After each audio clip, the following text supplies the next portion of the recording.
મયુરભાઈ, તમને અહીંયા ટાયર નાખ્યા તો તમને સર્વિસ કેવી લાગી? એક નંબર સર્વિસ ભાઈ. મેઇન તો કેવું છે કે તમે જયારે કોઈ વસ્તુ લેવા નીકળો અને તમને એની ક્વોલિટી અને એની ક્વોન્ટિટી તમને જયારે સમજાવે ને ત્યારે વસ્તુ લેવાની તમને મજા આવે. અને એ રિસ્પોન્સ મને અહીંયા એકદમ ફર્સ્ટ ક્લાસ મળ્યો.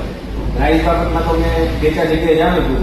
પ્રાઇસ તો એકદમ નોર્મલ વ્યવસ્થિત જ છે, પણ સાથે જે વસ્તુ ક્વોલિટી લેવાની મજા ક્યારે આવે વસ્તુ થાય કે જયારે તમને વસ્તુ સમજાવે કે આ વસ્તુમાં આ ડિફરન્સ આ વસ્તુ જોઈને તમને લેવાનું મન થાય અને એ વસ્તુ તમને ચોક્કસથી અહીંયા મળી જશે. એટલે હું તો રિકમેન્ડ જ કરું છું કે તમારી કોઈ પણ ગાડીમાં ટાયર ચેન્જ કરવું હોય તો તમે ભાઈ પાસે આવી જાઓ. ચોક્કસ. અને બેલેન્સિંગ ને અલાઇનમેન્ટનું જે મશીનરી છે એમાં જે પરફેક્શન છે, એમાં જે મારા વર્કર જે કામ કરે છે એનું કેવું તમને રિસ્પોન્સ લાગ્યો? એકદમ સરસ. એ તો સાહેબ તમને કહેવા માંગુ છું કે જે ફેસિલિટી મળી છે ને મને અહીંયા બેલેન્સિંગ છે, અલાઇનમેન્ટ છે, એકદમ ફર્સ્ટ ક્લાસ. એટલે હું 100% રિકમેન્ડ કરીશ કે તમે લોકો કોઈ પણ જાતનું તમારું કામ હોય તો તમે દોડીને અહીંયા આવી જાઓ.